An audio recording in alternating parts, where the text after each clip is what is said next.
Hello everyone, Assalamu alaikum. Welcome back to my YouTube channel. আপনারা সবাই কেমন আছেন?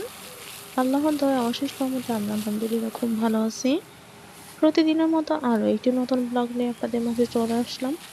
এখানে হচ্ছে কাকি ধান উড়াইতেছিল। কাকিদের বাসায় ধানের বছর শুরু হয়ে গেছে। তো এগুলো হচ্ছে ইরি ধান ছিল। এইভাবে করে ধানগুলো ওড়াই নিলে হবে কি ধানের ভেতরে যে এক্সট্রা ময়লা থাকে বা চিটা ধান থাকে ওগুলা বের হয়ে যাবে আর ভালো ধানগুলো আলাদা হয়ে যাবে।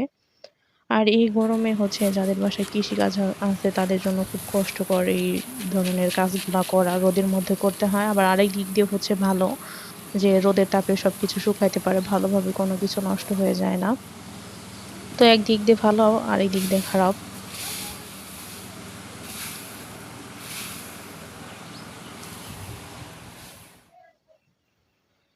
আর এখানে এগুলো হচ্ছে চিটা ধানগুলা বের হইছে। এখন ধানগুলা ঝেড়ে নিছে, ঝেড়ে নিয়ে তারপর হচ্ছে কন্টেইনার করে রেখে দিয়েছে। আর তারপর ভিজিয়ে রাখবে এগুলা। আর এগুলা হচ্ছে কাউনের চাল। আমাদের জমিতে হইছে, অল্প কিছু হইছে। এগুলা হচ্ছে কেটে এনে রাখা হইছে। তারপরে রোদে দিবে, রোদে দিয়ে শুকিয়ে গেলে এগুলা থেকে যে কাউনের চালগুলা বের হয়ে যাবে, যে দানাগুলো আছে ওগুলা বের হয়ে যাবে। আর আমাদের বাসায় হচ্ছে প্রতি বছরই পেঁয়াজ লাগানো হয়। এই বছরও লাগানো হয়েছিল। আর এগুলা হচ্ছে রেখে দিছিল। তারপর হচ্ছে এগুলা থেকে কিছু নষ্ট হয়ে গেছে। আর যেরকম গরম শুরু হয়ে গেছে, নষ্ট তো হয়ে যাওয়ার কথা। এগুলো ঘরেই ছিল। তো ওগুলা হইছে, নষ্টগুলা বের হইছে। আর এই পেঁয়াজগুলার নাম হচ্ছে কিং পেঁয়াজ ছিল। আর এগুলা লাল, লাল কালার, তো দেখতে আমার কাছে অনেক ভালো লাগে। তো নষ্টগুলা হচ্ছে ফেলে দিতেছে। আর ভালোগুলা আলাদা করে রাখতেছে। এগুলো হচ্ছে বিক্রি করে দেবে। আর এই পাশে হচ্ছে কাউনের চালগুলা রোদে দিয়ে রাখা হইছে।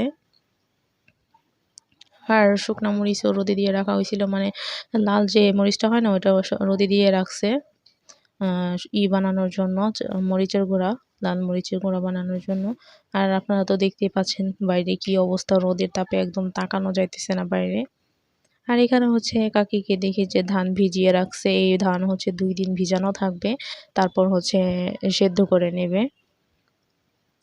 আর যেটার মধ্যে হচ্ছে ধান ভিজিয়ে রাখছে এটাকে আমাদের এখানে বলা হয় মাটির ভাটি। আর আপনাদের ওখানে কি বলে অবশ্যই কিন্তু আমাকে কমেন্টস করে জানাবেন। আর আমাদের গাছ থেকে হচ্ছে আম পাড়া হয়ে গেছে, আম পেকে গেছে। এক বলা আমি হয়েছে আমাদের বাসার কাছে যে আমাদের জমিটা আছে ওইখানকার বড় গাছের আম হয়েছে এগুলা। এগুলা এখন কেটে মাখিয়ে নেওয়া হবে খাওয়ার জন্য। তো আপনাদের কাছে আমার একটা ছোট্ট রিকোয়েস্ট, যারা আমার চ্যানেলটি সাবস্ক্রাইব করেননি তারা আমার চ্যানেলটি সাবস্ক্রাইব করবেন, লাইক কমেন্ট শেয়ার করবেন, নিয়মিত আমার ভিডিওগুলো দেখবেন। এই পাকা আমগুলোই হচ্ছে মাখানো হবে। সবগুলো আমি পাকা ছিল মোটামুটি। আর কাসুন্দি আর কাঁচামরিচ দিয়ে পাকা আম মাখালেও ভালো লাগে খেতে। আর এখন হচ্ছে দুপুর টাইম ছিল, অনেক গরম। আর এই আমগুলো মাখানো খেতেও ভালো লাগবে। তো আম মাখানো হয়ে গেছে, এখন আমরা খাইতেছিলাম আর টেস্ট হয়েছিল খেতে। তো আজকের মতো ভিডিওটি এখানেই শেষ করব। সবাই ভালো থাকবেন, সুস্থ থাকবেন, আমাদের জন্য দোয়া করবেন। আপনাদের জন্য দোয়া ও ভালোবাসা রইল। আল্লাহ হাফেজ।